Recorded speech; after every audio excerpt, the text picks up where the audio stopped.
is how shriveled up and in pain you are. Yeah. And this guy... So your quality of life is pretty good. Yeah. But your life So he died in his early 80s, but he was super healthy and fit and running every morning. Is still good. Yeah. And he was like he felt great, but then he just died. And it's that's your number. So you don't know what's coming. Yeah. Exactly. The human being has a total hard upper limit of like Jack LaLanne. There you go. 115, right? 115's the absolute upper cap. And most people don't have that actual upper cap. No. Most people have 70, 80, 90, whatever.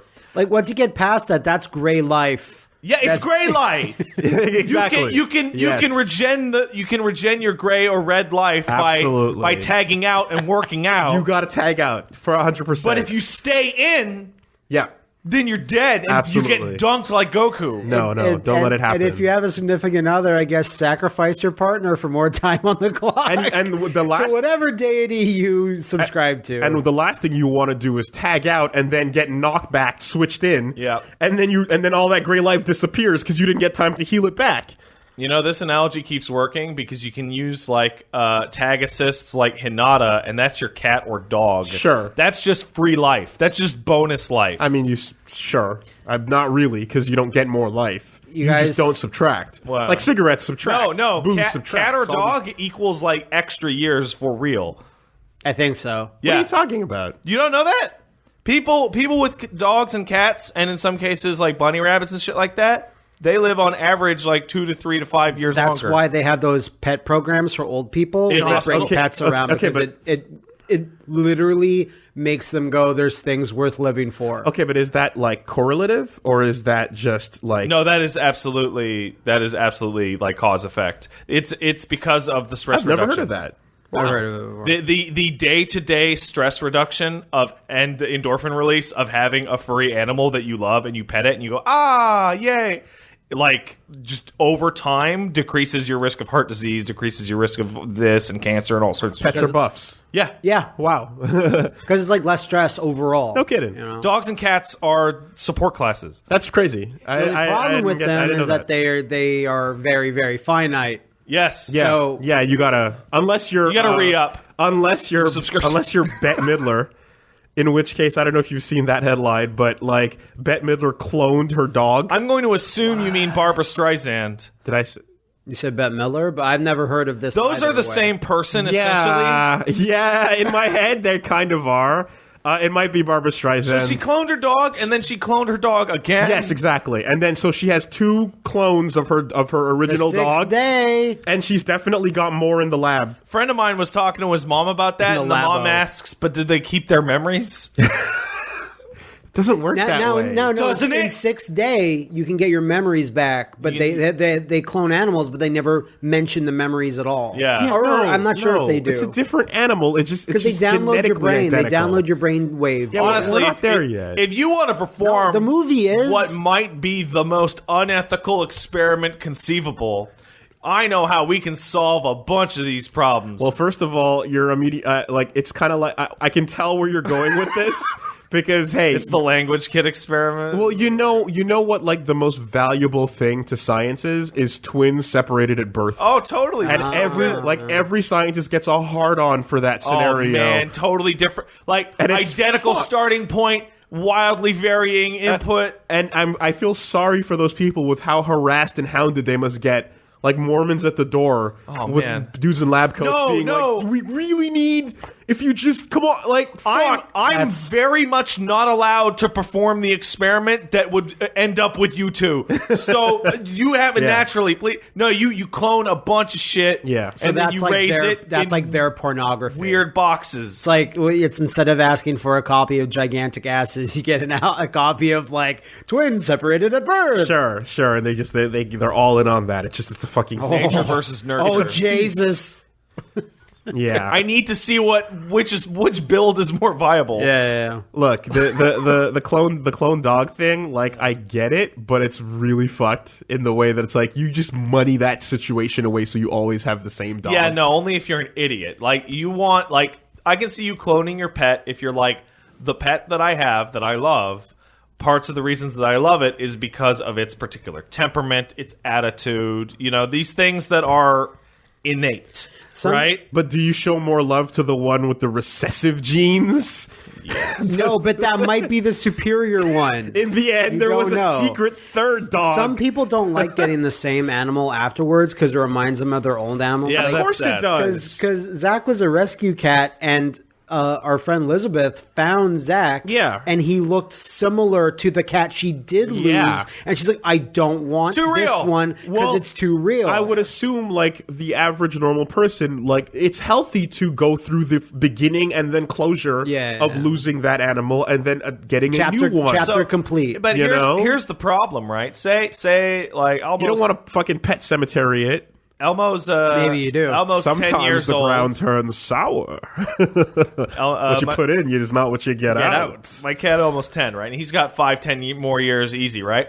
Say I want to clone Elmo because I want an Elmo too, right? The problem is that much like Zach, he's a rescue cat. He was found in a slime dumpster and could barely walk, right? Yeah. There are, like, if I clone that cat isn't going to be the same personality as the one that came out of the slime dumpster. Certainly not. No. Do we replicate that? No, that's probably evil. Yeah. Don't do that. Yeah. So it's not the same. And besides, you can do it with nature. It's kind of like how... That's why you got to download the memories. Well, let's not forget, like, Billy's brother, Billy 2. Yes. Real name 2. It's just like, yeah, okay. Hey, I have a question for you. Yeah. Here's a question. How do you feel about taxidermying your pets? Why so would you do keep that? them around? Why would you do that? We've discussed it. It's not great. Why would you do so Elmo would be around forever. There's no version of that is not creepy. What? Yeah. No, that's fine. But, like, I mean, you can pet them. No, but there's no version of it that's not super creepy. And everyone that comes over is going to be like, "Oh, you're one of those people." How do you feel about turning your pet into a drone?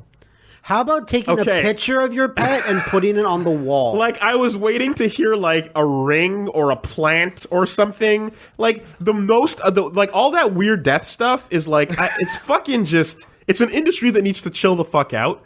Because, quite frankly, they're going too far with it. They either need to chill out or double down. Sure. Don't stay the same. The most I'm willing to accept with that, right? Especially since I was raised in, if you're not in a coffin, you're sinning.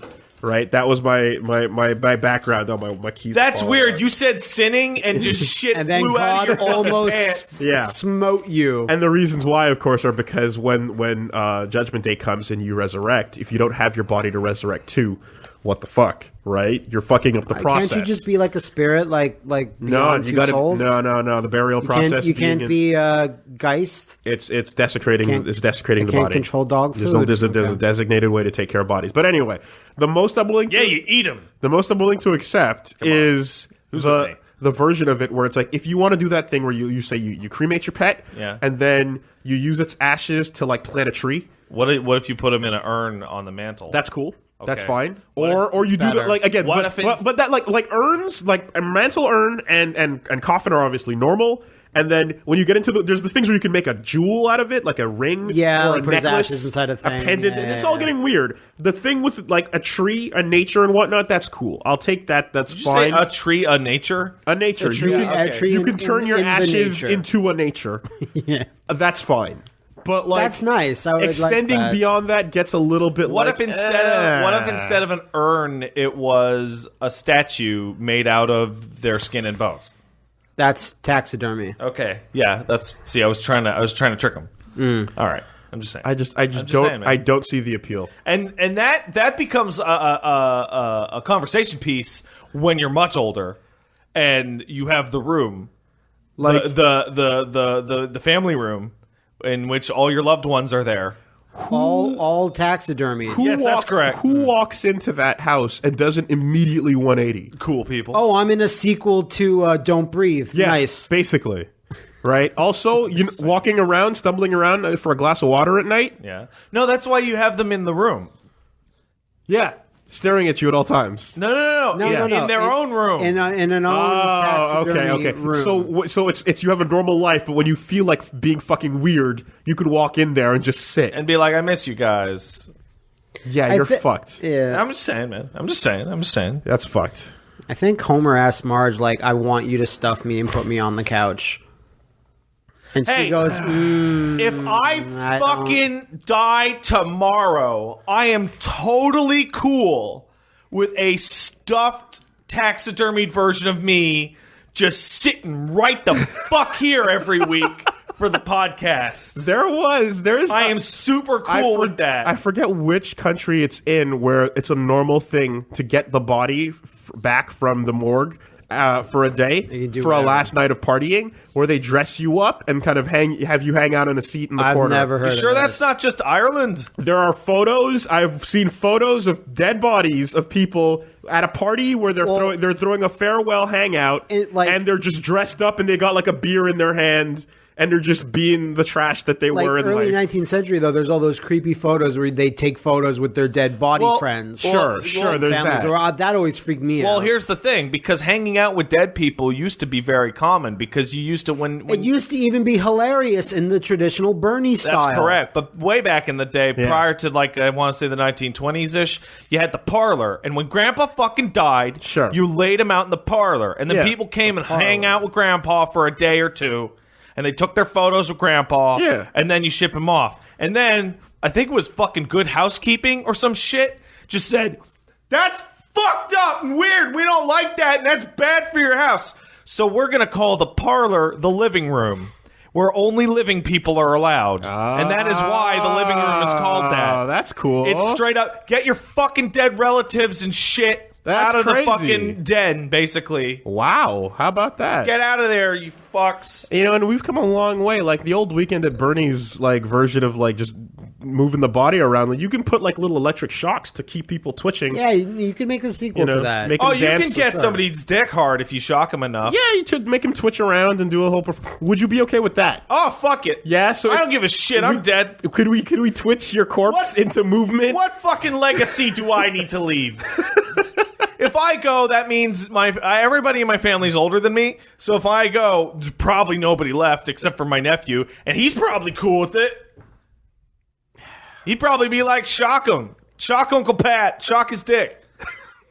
On stream. Yeah. No rules about that in the Twitch guidelines. Now, here's the fun part. My parents occasionally... No one's donating, though. Occasionally watch this stream live.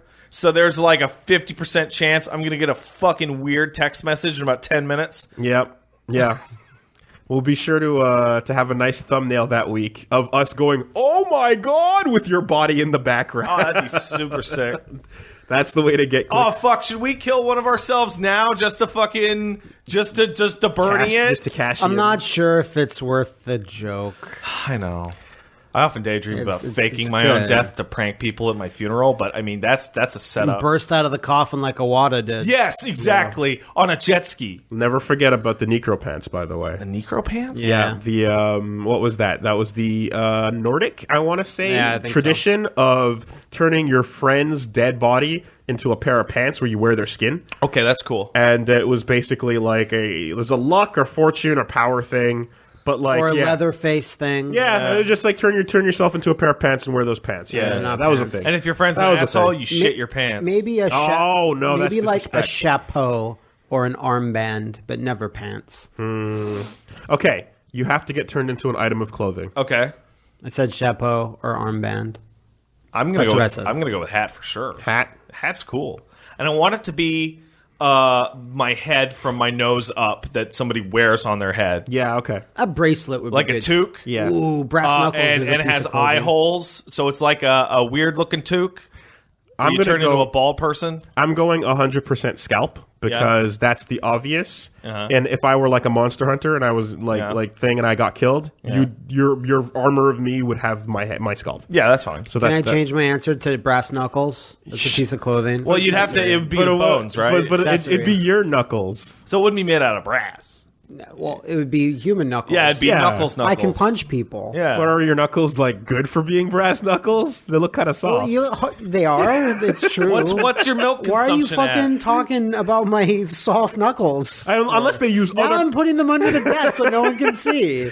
Unless they use other parts of your body to make those knuckles. Yeah, like what's the hardest? I think it's your forehead. Your femur is pretty rough. Yeah, okay. Your forehead's super good because of the shape, and your femur is the biggest, strongest. Okay, Yeah, you could. If you, Man, I hope I don't break that one day. If you break your femur, you're actually good to work. No problem. So don't worry about it. There you go.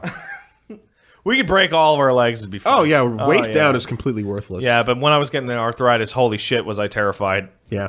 Uh-oh, can't play video games because my hands hurt. Yeah, no, that's it. Like, we're all good to fucking just